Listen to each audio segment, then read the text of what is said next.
Vi siger tak til Københavns Wiener-trio. Vi er så nået til det punkt på aftens program, hvor vi skal over til de erindringsgaver til idrætsudøvere, som har ydet en særlig indsats i årets løb. Og det er Ole Bjørstrup, som overrækker erindringsgaven, og han er bistået af kulturchef Tove Kølle. Årskruset er i år dekoreret af kunstneren Flemming Brylle, og når man ser kruset, så kan det give anledning til mange associationer, ikke mindst i idrætsverdenen. Men det vil vi så overlade til jer som modtager, se hvad I får ud af det. Vi vil starte i det våde element hos Ishøj Svømmeklub, og vi vil gerne se Maria Galsgaard og Morten Jensen herovre.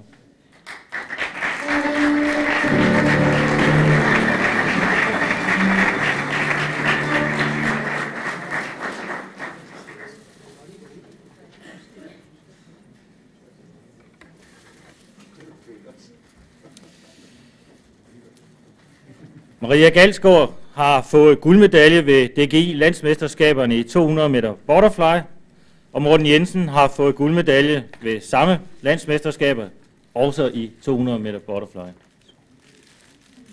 Tillykke med det.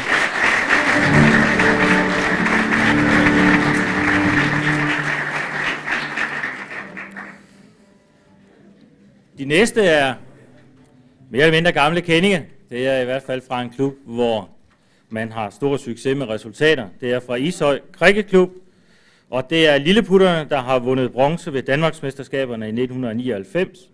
Og vi vil gerne se, at Chief Iqbal, som er anfører og spiller på klubbens drengehold, og fik også bronze sidste år. Og han er samtidig også blevet valgt til Danmarks bedste lilleputspiller.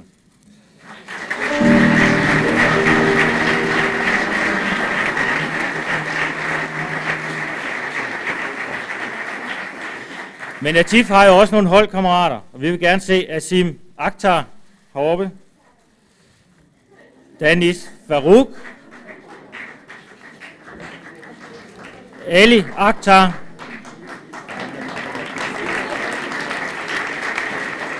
Hassan Rashid. Har vi Hassan Rashid med også? Ja.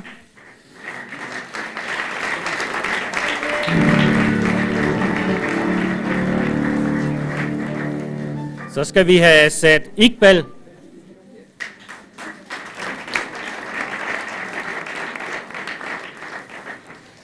Og Fesan Khan.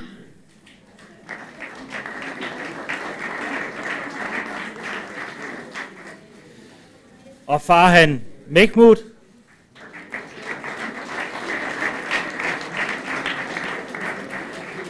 Og som den sidste skal vi have Tahir Zubair. Okay.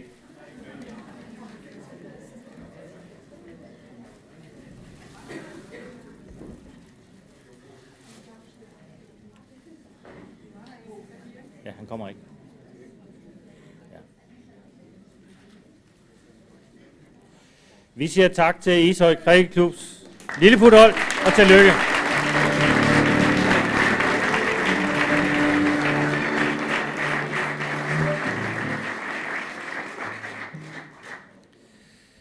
Den næste idrætsgren er en, vi har stødt på i dag, nemlig Kangku Karate.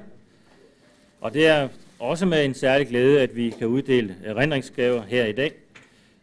Vi vil gerne se Semra Turan heroppe.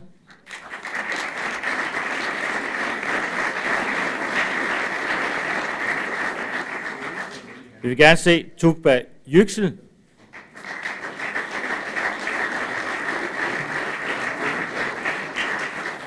Og vi vil gerne se Johnny Wanglund her.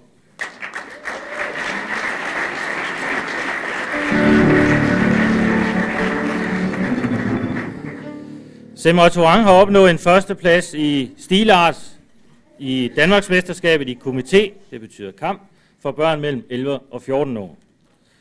Tukba Yüksel har opnået en anden plads i samme stilart ved Danmarksmesterskabet, også for børn mellem 11 og 14 år.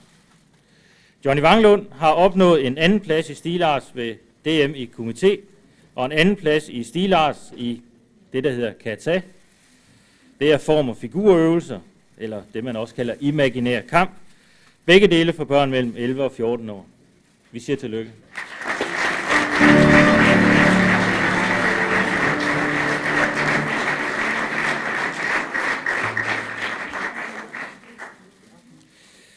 Så skal vi til en lidt ældre aldersklasse. Vi skal til badminton, og vi vil gerne se Lis Larsen, Jette Brandholt, Svend Åge Hansen og Frank Mollerup Sørensen heroppe.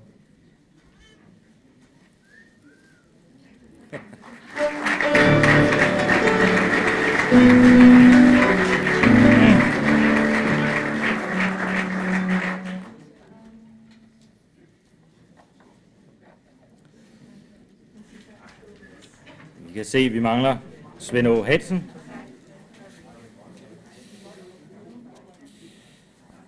De 4 er guldvinder ved landsmesterskaberne for hold i veteranrækken over 50. Vi siger tillykke.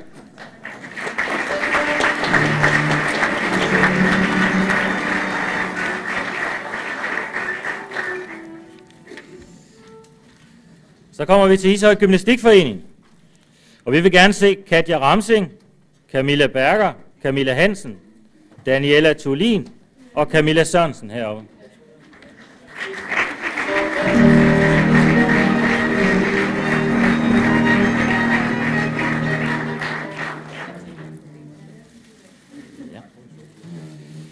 Pigerne er blevet nummer 1 ved DM her i år 2000 i rope skipping i ældste gruppe.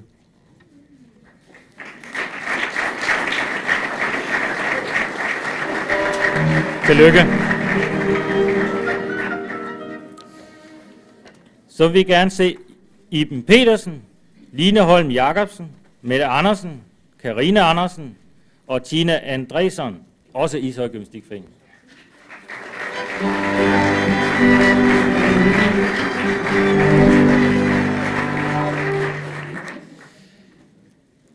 Disse piger blev nummer 2 ved samme Danmarksmesterskab her i år 2000 i rope skipping, også ældste gruppe.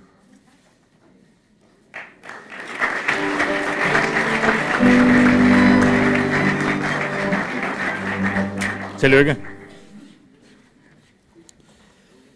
Så skal vi tilbage til det våde element. Vi skal tilbage til Ishøj Svømmeklub. Vi vil gerne se Bjarne Jørgensen og Jens Pedersen heroppe.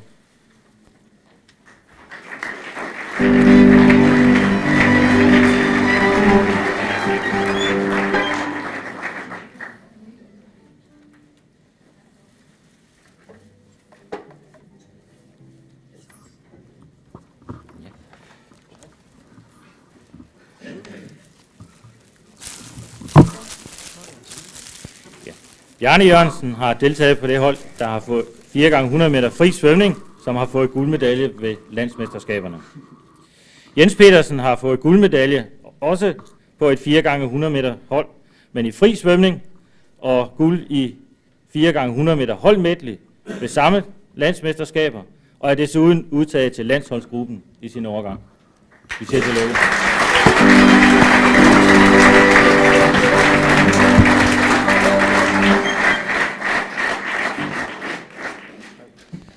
Så skal vi tilbage til Kanku Karate Dokai, og vi vil gerne se Tanja Bjørstorp, Pernille Brillo og Thomas Mikkelsen heroppe.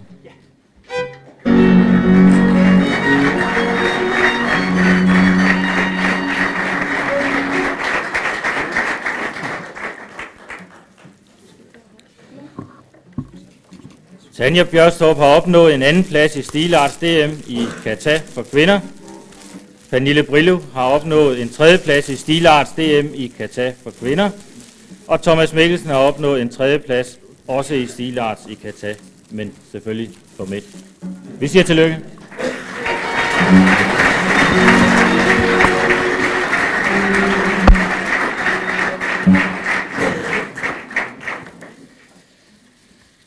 Så skal vi til Ishøj Gymnastikforening, og vi vil gerne se Louise Jensen, Charlotte Andersen, Lene Plov, Ditte Mikkelsen og Heidi Helding herovre.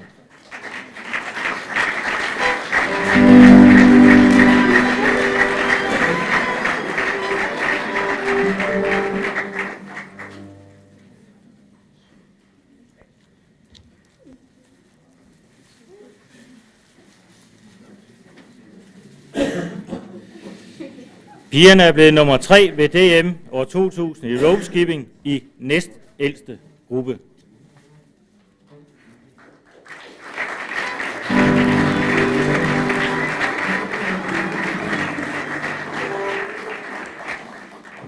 Vi siger tillykke.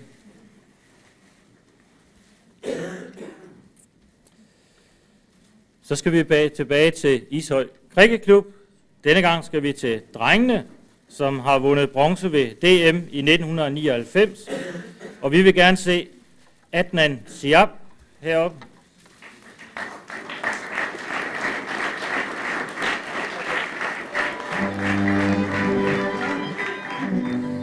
Adnan er anfører for drengeholdet. Vi vil også gerne se Abid Sana.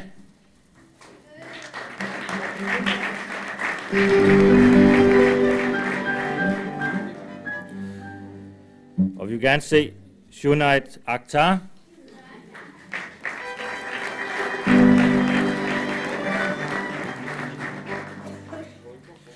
Og Usman Raja.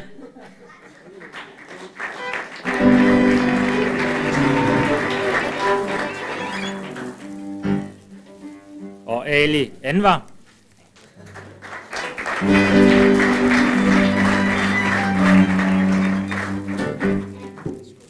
Og Murtaza Shah.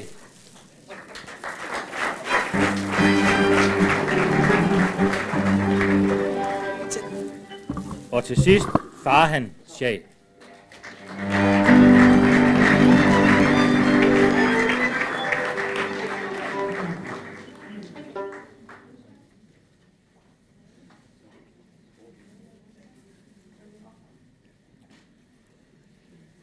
Vi siger tillykke til Ishøj Krikkeklubs drenge.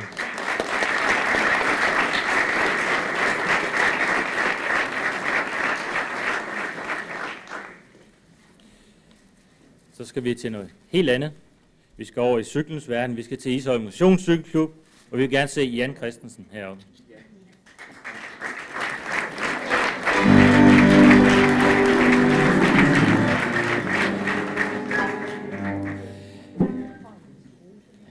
Jan Christensen er blevet nummer 1 ved de nordiske mesterskaber 1999 i cykling for veteraner, der blev afholdt ved Stavanger i Norge. Tillykke, Jan.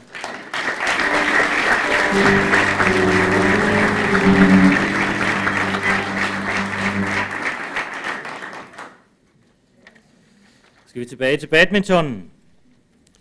Vi vil gerne se Michaela Wolf Petersen, SB 50 heroppe. Vi vil gerne se Camilla Gemmer og Mikkel Delbo Larsen.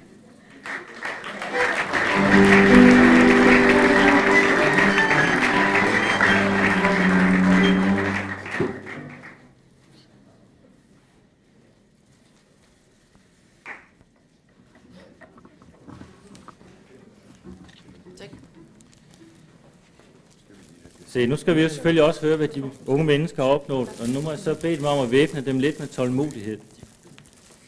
Michaela Wolf Petersen, U13 eliterækkespiller, har vundet Varbergs internationale eliteturnering i damedobbelt, plus nummer 2 i damesingle. 3-dobbelt Sjællandsmesterskaber. Vinder af Dansk Ungdoms Grand Prix 2000 i mixdobbelt, spillet her i Ishøj. Danmarksmester i mixdobbelt, og har desuden i alt vundet 14 eliteturneringer gennem hele sæsonen, plus hun har fået 4 andenpladser. Et flot resultat.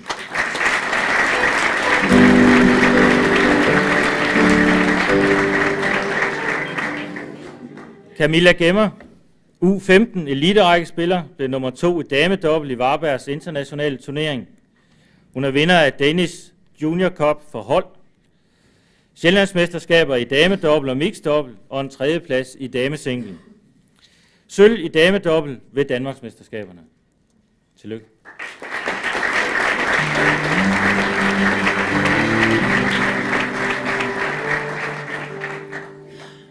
Mikkel Delbo Larsen, U15 eliterækkespiller, er 3-dobbelt vinder af Malmøs internationale turnering. Vinder af herresingle og mixdobbelt i Danish Junior Cup, plus holdvinder ved samme. 3-dobbelt Sjællandsmesterskaber. Danmarksmester i herresingle og mixdobbelt. Europamester i herresingle og mixed double. Tredobbelt vinder af Dansk Ungdoms Grand Prix 2000, som vi jo hørte før, blev spillet i Ishøj. Deltaget i 30 turneringer under uge 15 i denne sæson, og har været i finalen i de 29 og vundet de 26. Vi siger tillykke.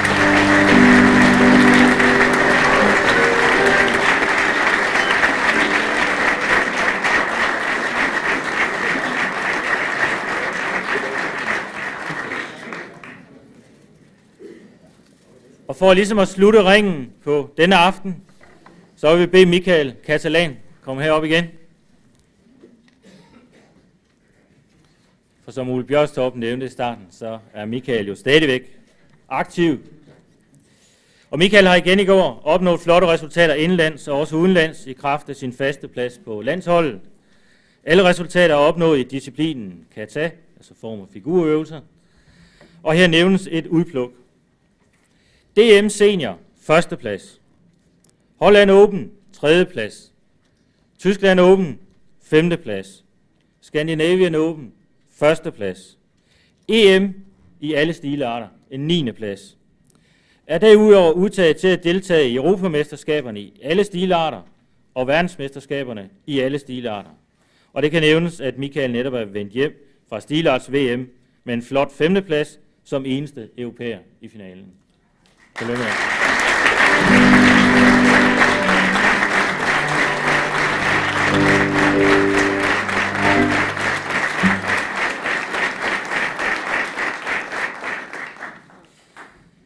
Det var slut på overrækkelsen af erindringspræmierne for i år. Og vi vil nu håbe, at I får en hyggelig time, lytter til vores udmærkede orkester, Københavns Wiener Trio, og håber også, at I vil besøge vores lille buffet og få lidt at drikke. Ha' en fornøjelig time.